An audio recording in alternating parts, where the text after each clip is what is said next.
Hey, y'all. Sorry about that. I was just a little bit busy.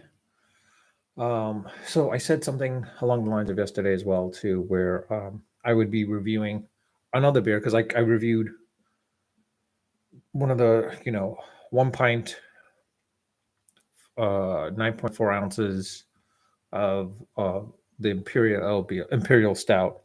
Not sorry, Imperial Ale. Sorry, Imperial Pilsner. Just hit me now. Mine's a little out of it today. It's the Imperial Pilsner, which was great. I said it was like a 4 out of 5, which was a surprising part for me. But I also want to say that um, I mentioned that reviewed. I thought I reviewed and tasted also the same thing last year or maybe the year prior to that. But it turns out that wasn't the Imperial Pilsner. That was the Imperial Ale, and also the Imperial Stout. And that's what I was missing on. I'm sorry, unfortunately, in that situation. So I didn't realize that. So from that, I will say this. Um, this time around, um, the Pilsner was good, as I said. Um, so, and I also mentioned as a beer club beer member, BJ's Beer Club beer member, you get more than just the 1 pint and 9.4 ounces, but you also get 4 cans of something different. And the other one I'm going to be reviewing today is basically the CDA, the Cascadian Ale. Um, Comes in a brown bottle. The cans are always the same, basically. It's just the packaging or the labeling is what's different about it. This one, of course, as I said, is a Cascadian Dark Ale. It's, as their description says, dark IPA brewed with chocolatey dark malts and citrusy hops. Deliciously malty and hoppy, dark malt flavors of dark chocolate and roasted coffee blend with the citrusy and herbal hop flavors for a well balanced IPA. The smooth, bitter finishes both roasted and happy. Of course, it's 1 pint, 6.7 in the percent for the alcohol level, and it's a 61 IBU. Of course, well, this one was brewed and canned in BJ's Brewhouse, Reno, Nevada. The Imperial Pilsner was actually in Texas. Um, it says here there's also something else. Malt, two-row pale malt, rye malt, dark malted wheat, dark crystal malt, hops, Bravo, Cascade, Cashmere, and Citra. Now I would take it out of the can, but I figured, like, you know what? Let me actually pour it into the BJ's Brewhouse 20-ounce glass, basically, that they provide, and just pour it in and let you see what it looks like.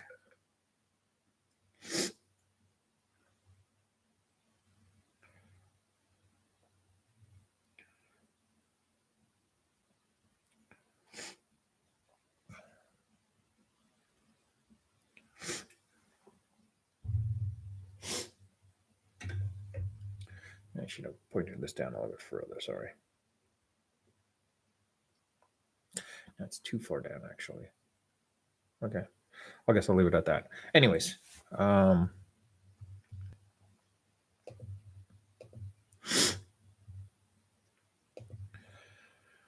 any case, I'm hoping this actually works. Okay. Yeah, though I wasn't sure if the microphone was working or not.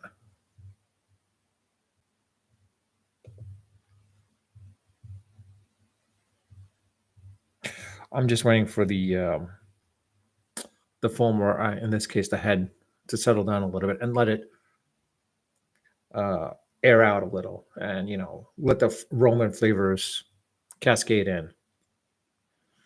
Because one of the things, you don't really drink immediately right out of the beer. You basically like just let it air out, especially when you're pouring it into a glass. You want to let the beer air out a little bit and let the sediments settle in a little bit as well too. So first taste for this Cascadian Dark Ale.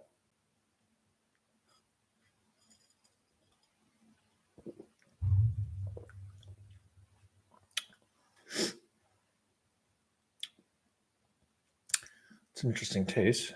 Very interesting taste.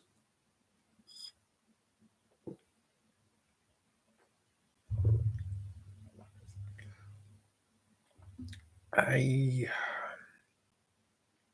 I don't want to say it tastes like an other ale that I've had in the past.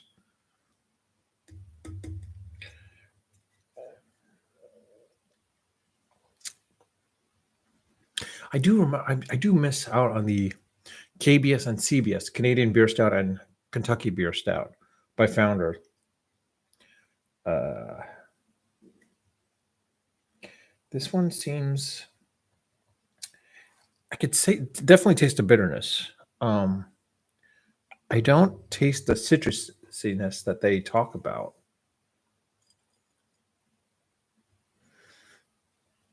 Let me smell it a little. Sorry.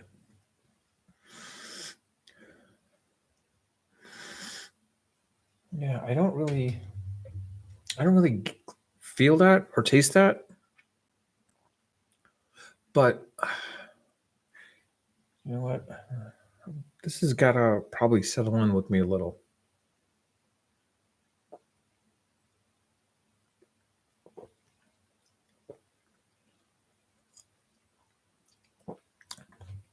Yeah, it's not as.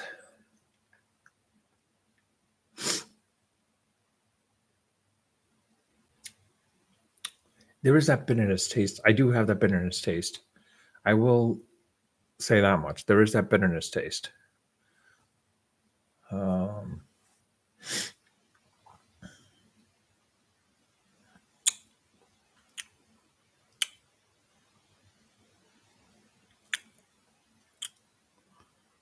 yeah. If I had to rate this out of five, five being highly, basically 5 stars, 1 out of 5 stars, between 1 and 5.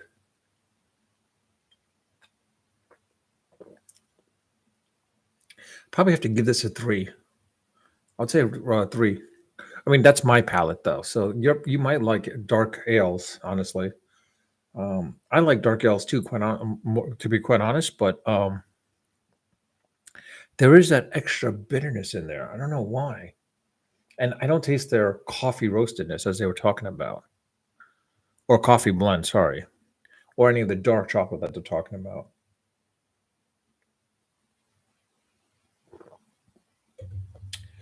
But it is fascinating that this beer isn't as hoppy as I expected it to be. Put it that way. I expected it to be a little hoppy, but it's not hoppy, so it's a little surprising.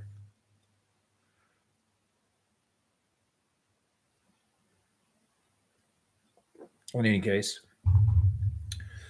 let's talk. Let's talk. Um,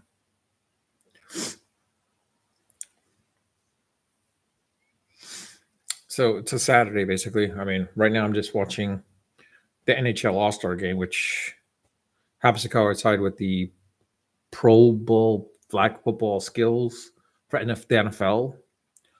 Honestly, the All Star game for Major League Baseball is good because at least they're playing for something in that situation in the middle of the season. Basketball, not so much. Um, and plus, with the basketball All Star game, I mean, do you really need it as much? I mean, what does it really do? Because like they're not really playing to compete; they're really just playing just for the pure sport of it. Would they even like if there was some sort of incentive for the players to get in there, like go crazy and like make it these unbelievable games? It'd be impressive, but they don't do that here. With Major League Baseball, it lost its luster a little bit, but now it brought it back a little bit as well too because of the fact that you're playing now for essentially home field advantage in the World Series. Um, but I think it should be instead of a one night day, it should probably be a 2 to 3 best out of 3 series for All Star games, specifically with baseball and basketball. Honestly, because they probably should do that in basketball as well too, where you play for home court advantage and whatnot, and maybe also incentivizing them with a little bit of a paycheck too. A nice little paycheck, extra paycheck, uh, because by doing so, um, you get everyone back into it. Because I'll admit, I did watch some of the All-Star games back in the days in the 90s, 80s, 90s, early 90s to the mid to late 90s. And towards the knots, the 2000s and whatnot, I kind of stopped watching, honestly. It was like losing its luster. They were just playing for the help, for just being there, and they just played for, like, as though it was a friendly game, like regular pickup basketball, but not as intense as, let's say, that was back in the day of the 90s, like during the era of, Jordan, Barkley, Malone, Ewing, Robinson, Bird, and Johnson. Like, they were competitors, and they wanted to, even during the All-Star games, they played hard.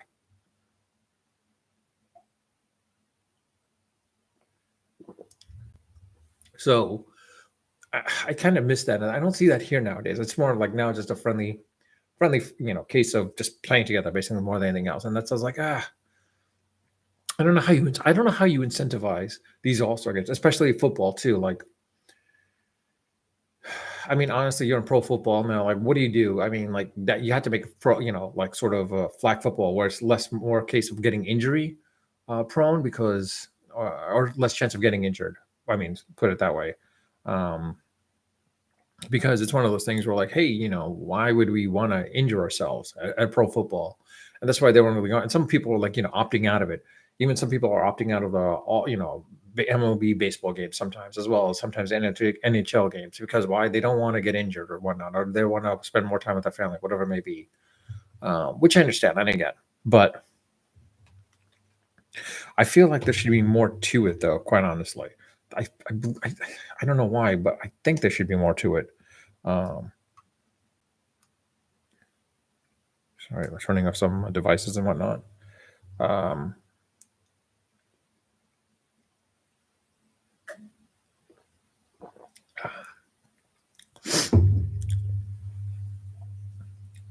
Anyways, back to the beer.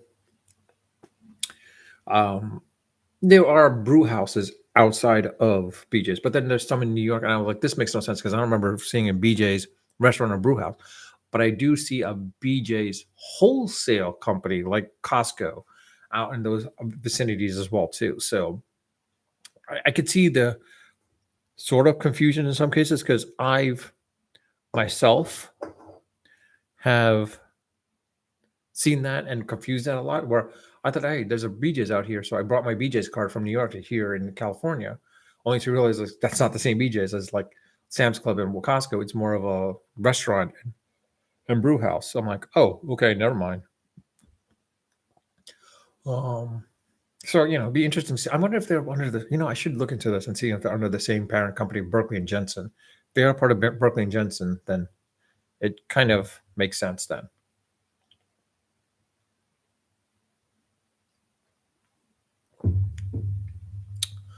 All right, it's kind of growing on me a little bit, but I'm still ranking it at 3 stars.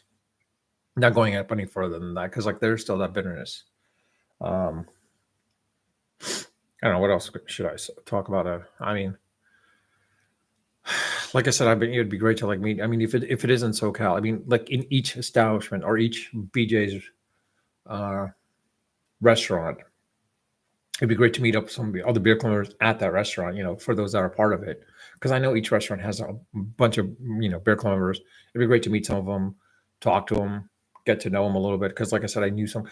Actually, I forgot. I actually told myself yesterday, make sure to reach out to James, another beer club member from Toby's Public Ale House, and find out when he's getting married, because he's supposed to be getting married later this year or maybe next year. I'm pretty sure it's this year.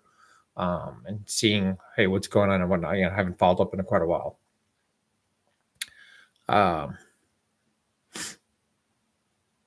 Yeah. I should say also, the fact is like, still on my Pixel 5. Was thinking of getting maybe a Pixel 8, but then I was like, do I really want to do that? Maybe Pixel 7 makes sense, because Pixel 7 Pro, it's still got the same camera stuff, but it doesn't have as much of the quote unquote AI features that the 8 has. And the thing is like, the tensor chip is pretty much the same tensor chip between 7 and 8. So, like, is there a huge difference or whatnot?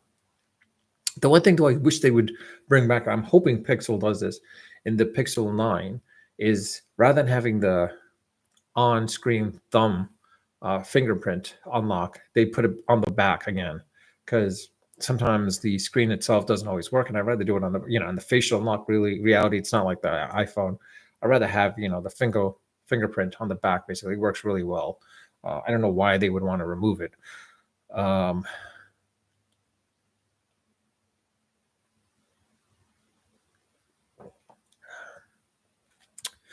I am out looking for a new laptop now. I had my former job.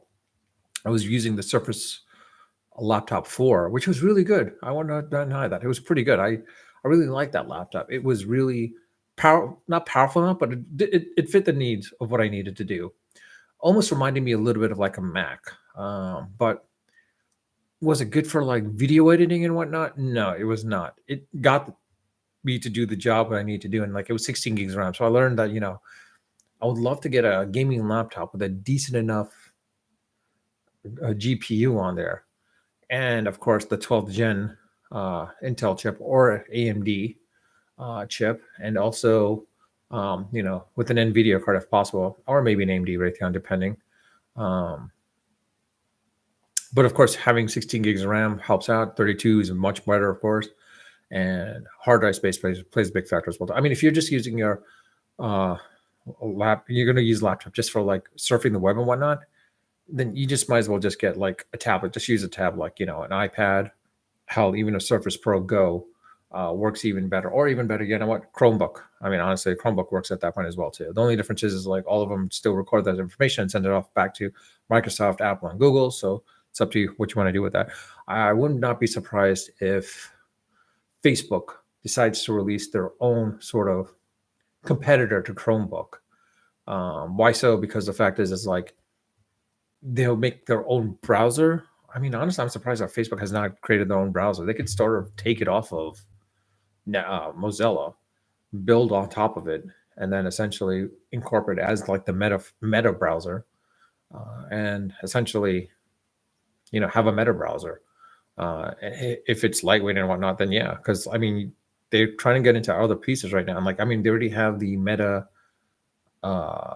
Quest, which is basically the VR goggles. They have the video chatting thing, whatever it's called, that ties into Messenger. It's almost like the Echo Show or the Google Home, but it's really just for video chatting and whatnot, and follows you anywhere. So like they have that. So honestly, I wouldn't be surprised if they try to create their own very minimal operating system tied into with the browser, so that people can use whatever they need to do. Of course, if it's just like surfing the web, yeah, if you're like playing apps or whatnot, blah, etc. Basically, kind of create a sort of an app. Oh shit! Sort of create an app store for it. Maybe basing it off of Android or noise. I guess I don't know.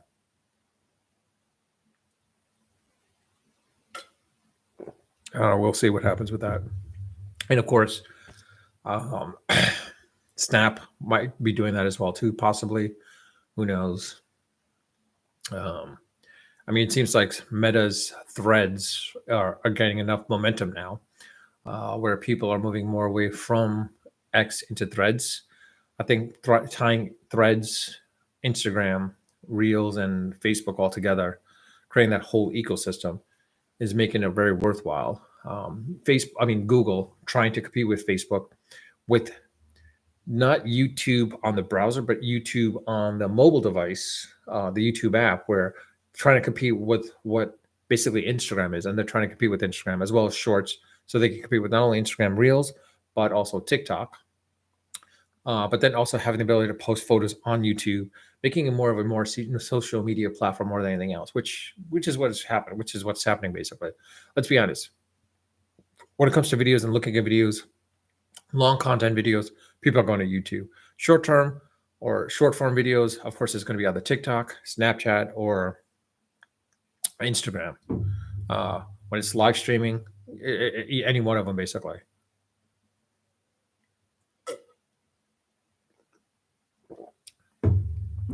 I'm already at 20 minutes right now, so I'll try to talk for a little bit, and that's it. By the way, of course, again, If you like my content, like my videos, like my channel, please subscribe if you haven't subscribed. I know it's a little late. Should have probably said it earlier. Also, the factor is if you want to leave a comment. So this is being live streamed. I mean, I know in this case it's not going to put the chat on the live stream, but from the live stream. So you're welcome to put comments in the comment section when the video becomes permanent. And of course, I do read all my comments and I do respond to them when they warrant a response. Someone made a request or was talking about age. The fact that I talked a little bit high level about it, I'll probably talk a little bit more about it down the line when I get into it more. But outside of that, yeah.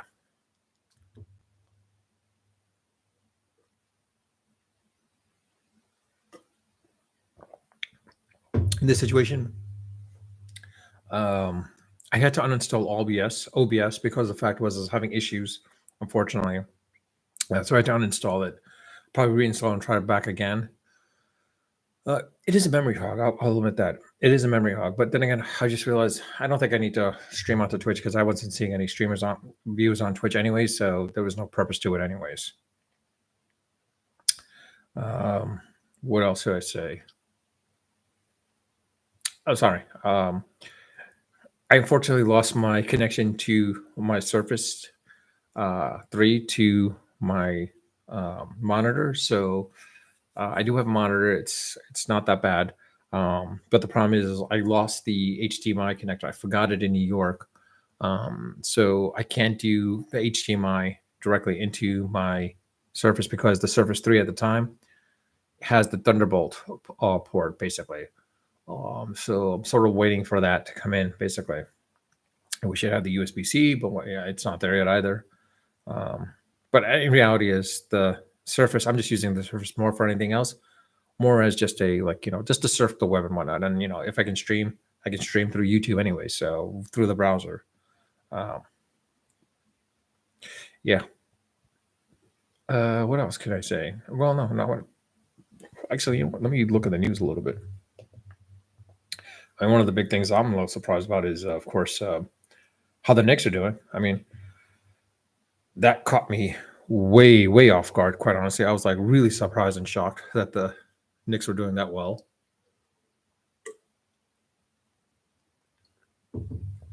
I mean, it'll be interesting to see how they do in the month of February, and how well they do with that. It seems like Jalen Brunson is at that level. He's playing at that All-Star level. I thought he was a lower end or maybe high end top two, a tier 2 All-Star, but it's looking more and more like he's a sort of low end tier 1, and Randall's more of a mid-level tier 2 All-Star. Well, let's be honest. Without Jalen Brunson, I think the Knicks are not here. I mean, OG Anunoby, big change in how their mentality of defense goes. They went from like one of the worst, not the worst, but one of the worst in defense to one of the best now. Offensively speaking, not up there yet, but getting there. But if their defense holds up, as hopefully it does, and if they can make another blockbuster trade, I mean, I don't know what they can trade for, but if they can trade some of their draft picks that they have for, an elite all-star, or not, you're not going to get a superstar, but maybe an elite all-star. I mean, Karl Anthony Towns would be a huge upgrade, quite honestly. I mean, here's the question. If you had a chance to get Karl Anthony Towns for, by trading in Julius Randle and maybe 2 of your draft picks, those future draft picks, do you do that? I would say, yeah, why not? I would do that because Karl Anthony Towns is way better than Julius Randle. I mean, Dame Lillard would have been great being with the Knicks, but it didn't pan out, unfortunately. I wish the Knicks had drafted Halliburton instead of Obi Toppin, but it didn't happen. And I was like, all right, Obi Toppin, maybe they can get something out of him. It looks like the Knicks made the right move of trading Obi Toppin because he's doing decent. I mean, it's no different from what he was doing with the Knicks, so it's not that different. I'm a little concerned about the RJ Barrett trade for OG Anunoby. quickly, you kind of needed him, but he was never going to be. Once you had Brunson here, quickly was never going to be that man. So you might as well trade him off. But with RJ Barrett, I feel like they didn't have to give up RJ Barrett for OG Anunoby. I think they could have just given pretty much just quickly alone, and that would have been it. If RJ Barrett was the main trade piece, I think Toronto's going to be really surprised if quickly becomes the main superstar of the team over RJ Barrett, because I'm not hearing much about RJ in the news, quite honestly. You're not hearing it much coming out of the Raptors, maybe in Canada, but not in the NBA. I don't know. Let me know your thoughts on that. Like, do you think that was a good trade? I mean, do you think that it might come back to haunt the Knicks, where of RJ Barrett being traded to the Knicks? Do you think that maybe the Raptors were just really looking for quickly and the draft picks? So, and they didn't really need an RJ Barrett, and they just try to say RJ Barrett, but then they try to put him, but they were really going for quickly, and it's like, oh, we'll take him quickly too, as a way to take it off of you, basically. Unfortunately, we don't have Mitch Robinson, so plays a huge factor. Because, like, let's not forget, Mitch Robinson, defensively speaking, would have been great. I think they would have been the Knicks would have been a top tier, top tier at that point. Where Mitch Robinson getting those rebounds with OG, I think it would be very hard for teams to score on the Knicks at that point. It would have reminded me a little bit of close to what the late '90s Knicks were. They still played defensively speaking. They had still good defense, but offensively they were good enough as well too. But yeah, I don't know. It'll be interesting to see how that works out as well too. But yeah, let me know your thoughts about that. And I mean, you're welcome to leave a comment and thoughts about, like, what you think about the All-Star games. With MLB, NFL, NBA, and NHL. Like, is it really worthwhile nowadays? Because nowadays it's just showcasing nothing really.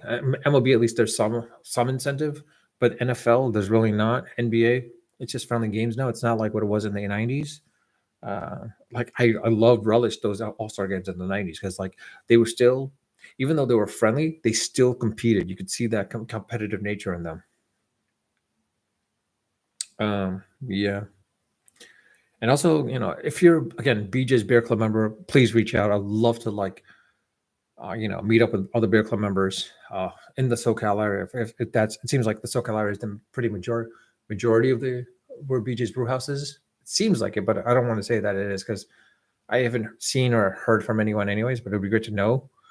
But with that, I'll leave it at that. Let me know your thoughts. I might, today's February. This month is February, so in a month from now, it should be the next beer club. I'm kind of interested to see what the next beer is. Actually, I still need to get the appetizers. You still need to get the appetizer and the pizza. I missed out on the pizza last month, meaning in November, December.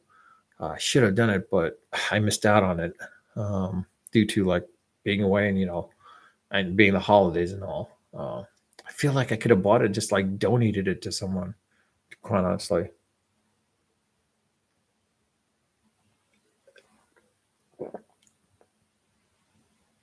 Maybe I might want to do what's it called? Not a BJ's, but a wine review as well too. Should I do some wine reviews? Let me know. Let me know your thoughts. You know what? When I do wine reviews, maybe I start off with some wine from Kirkland, the Kirkland wine signature Kirkland wines, meaning Costco wines. It's probably much from some different particular vineyards. Definitely not from Costco. So I'm kind of curious to see, how they taste and see how that will work out. The Malbec, I'll admit that the 2021 Malbec, not so good. I tasted it. It wasn't as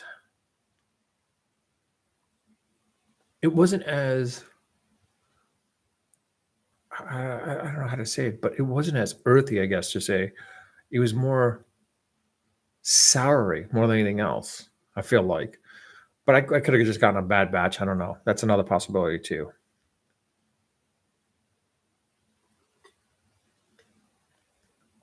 I did also get the Bordeaux, so the 2020 Bordeaux or 2021 Bordeaux. I'm kind of curious to see how that tastes as well too. I'll let you know when I open it up. Usually open up when I have like something to eat for whatever it may be, and haven't had anything that warrants to me to drink or a wine while eating with whatever I'm eating. So, um, yeah. In any case, I'll leave it at that. I've already passed my 30 minutes, so I'll just leave it at that. Again, please leave a comment in the comment section. Please subscribe if you haven't subscribed. Also, um, let me know your thoughts. Again, I do read all my comments. But with that, I'll leave it at that. As always, as you've seen before, as you've seen with my channel, if you watch some of my videos on my channel or my content, outside of the shorts, that's it is. It's always unfiltered, unedited, and of course, always, uh, and unrehearsed, unscripted. Sorry, unscripted, unfiltered, unedited, and of course, always unscripted. Should always say that, not unrehearsed. It's unscripted. I really just go off the top of my head, off the cuff, just talk what I speak what I, not talk what I speak, but speak what I think. There's no filter, quite honestly. So, but I'll leave it at that. With that, cheers.